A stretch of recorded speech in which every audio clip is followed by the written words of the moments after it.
Now let's say you want to sketch this function, a piecewise function, with this formulae, and you want to specify the domain and range of this function.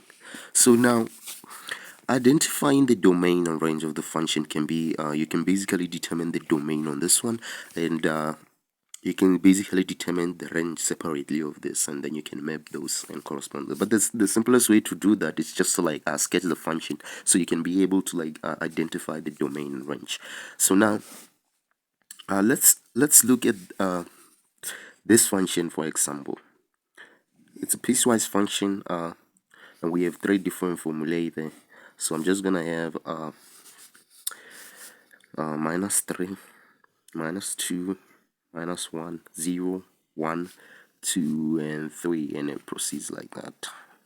So this is the x-axis, this is the y-axis. I'm gonna have 1, 2, 3, and -1, -2, -3, -4, -5, and it proceeds like that, -6. Now consider the first part where x is between 3 and 0. Now notice that you have x squared minus 9 divided by x plus 3, and notice that you can basically factor this. You can basically have x plus 3 into x minus 3, all divided by x plus 3. Notice that the x plus 3 and the x plus 3 will cancel, so you basically have x minus 3.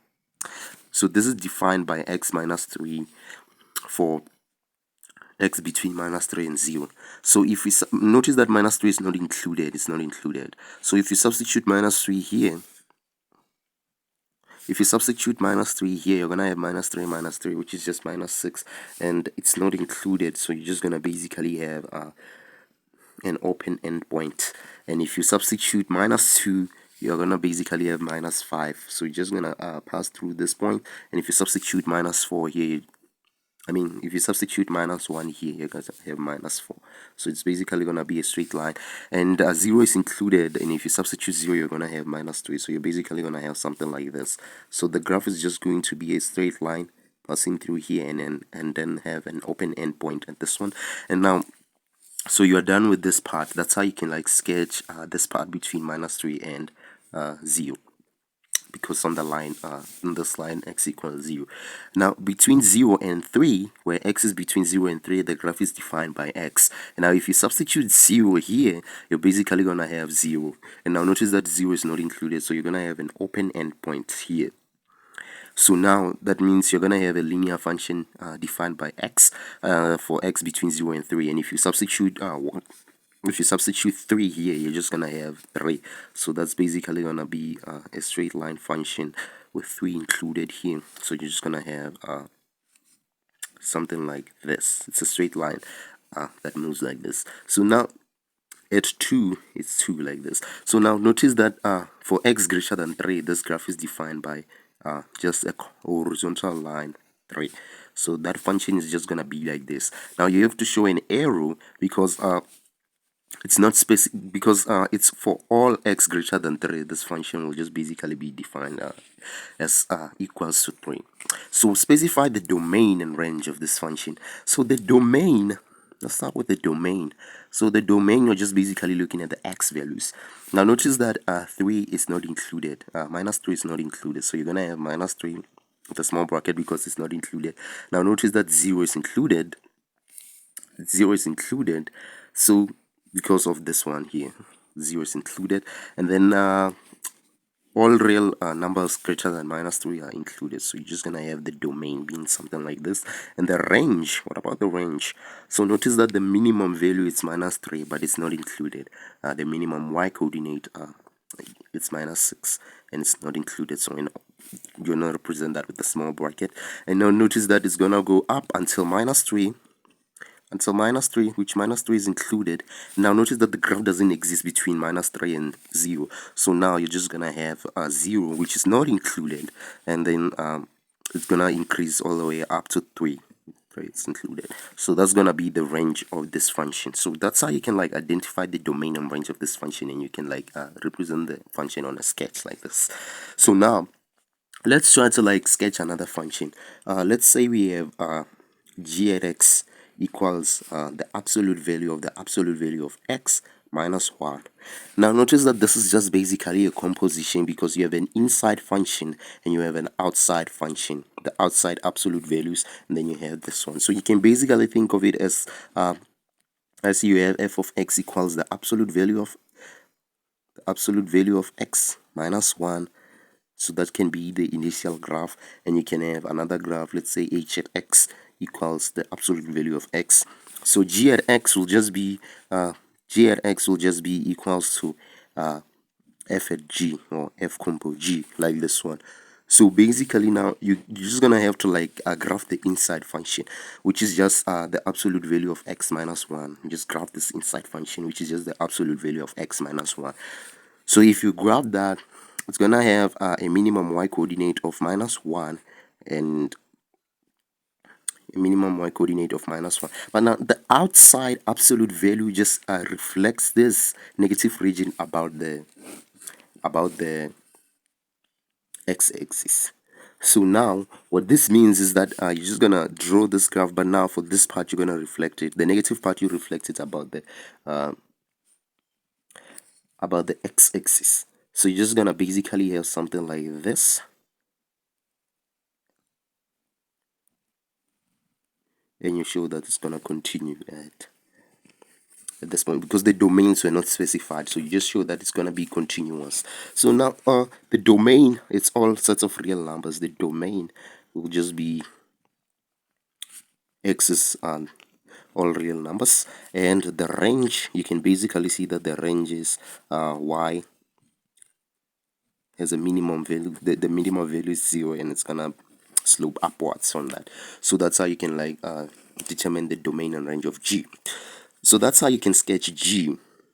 Okay, so let me give you an example of another function and see if you can be able to determine the range and domain and also sketch the function. Now say we have this function, see if you can like be able to like draw the function of this one and specify the domain and range. Okay, so now you have a function that looks like this, and try to like sketch this function and see what basically happens. So you're gonna have minus 1, minus 2, and minus 3, and proceeding like that.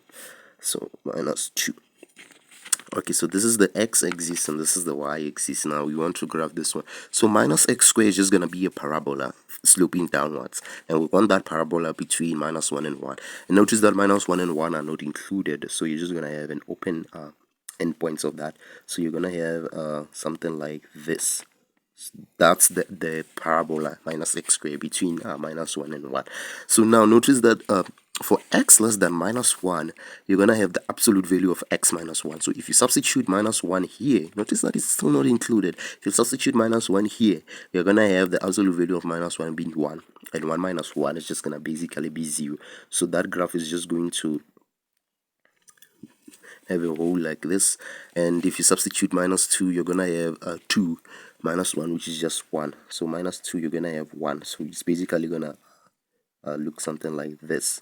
So you have to like show that for x minus 1, the graph is just gonna slope upward like that. And the arrow is because we don't have a limit of the x values here. So now notice that if x is greater than 1, the function is gonna be defined as negative the absolute value of x. So if you substitute 1 here, you're just gonna have the absolute value of 1, which is just 1, and then negative 1 because we have a negative outside the absolute value. So it's just gonna basically be something like this. So you're just gonna have to like specify with an arrow that is gonna proceed like that, and it's a linear function like that. So now specify the domain and range of this function. So specify the domain and range of this function. So the domain, as you can see, that the function is gonna proceed up until all negative values up until minus 1, because minus 1 is not included, and then union minus 1 to 1 because 1 is not included. Notice that minus 1 and 1 are not included, and then you're going to proceed union 1 to infinity. So that's the domain of this function. And now the range of the function, notice that From here you're just gonna have all positive values, and then up until okay, 0 is included because of this region. So but notice that -1 is not included. So -1 is not included here, as you can basically see. So the range will be y is all real numbers, excluding -1, excluding -1. It's which, because the function cannot be -1. But if you don't want to use this notation, you can just basically write it as y is the element of negative infinity to -1 union -1 to infinity. So this is the same as this one. So that's how you can like graph this piecewise function right there. So now what if you want to sketch h at x, which is just the absolute value of sine x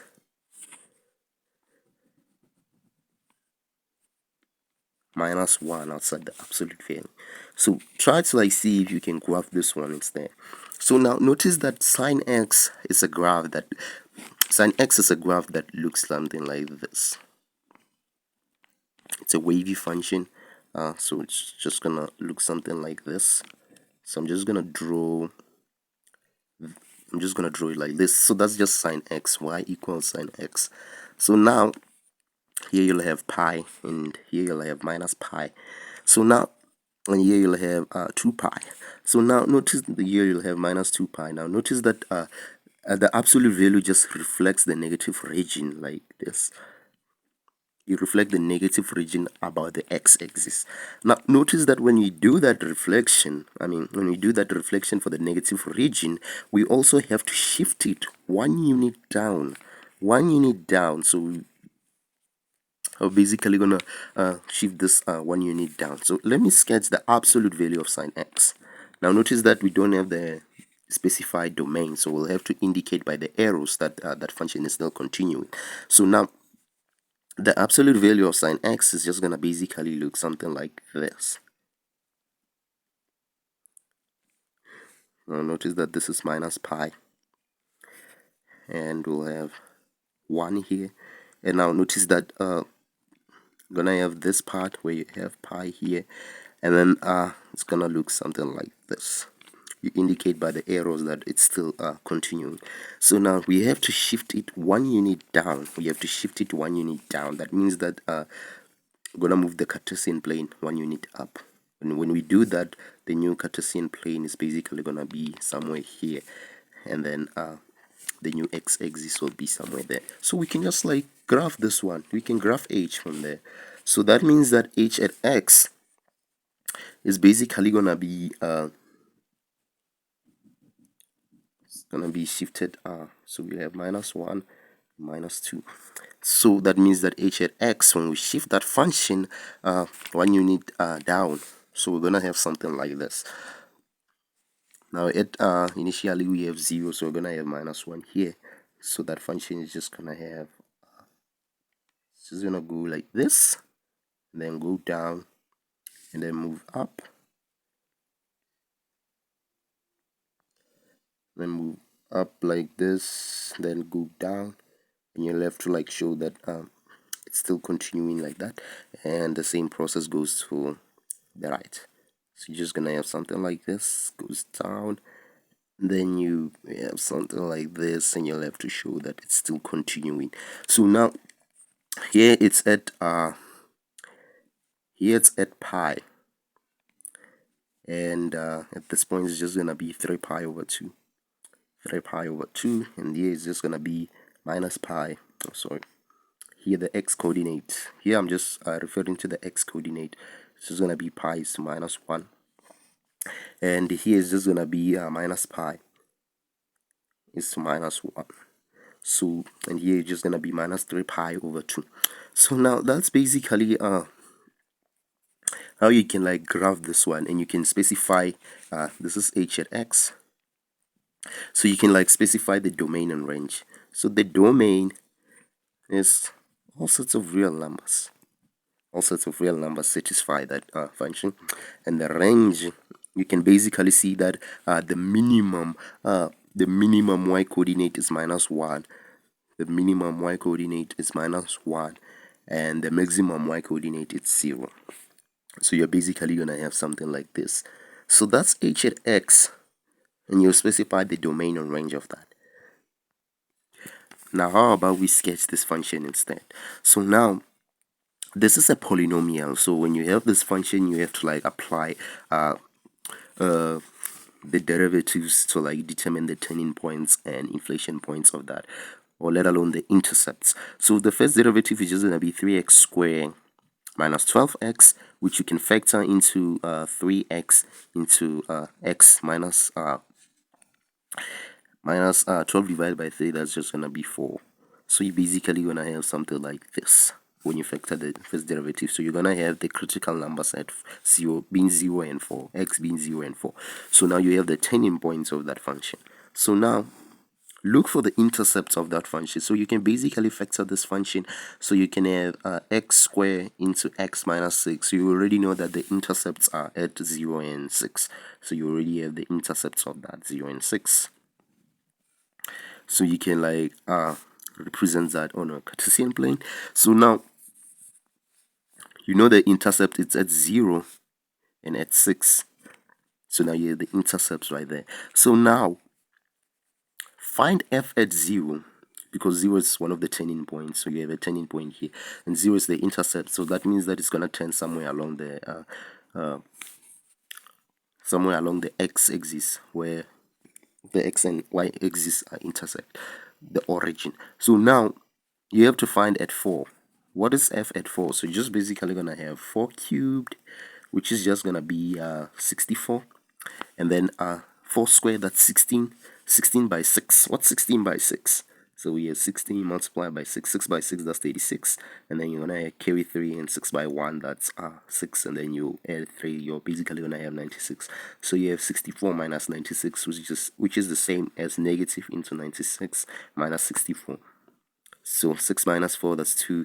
9 minus 6, that's 3. So you have a minimum, and then you carry this negative here. So you have a minimum or a local minimum y coordinate of minus 32. So you're basically gonna have I'm just not to scale, right?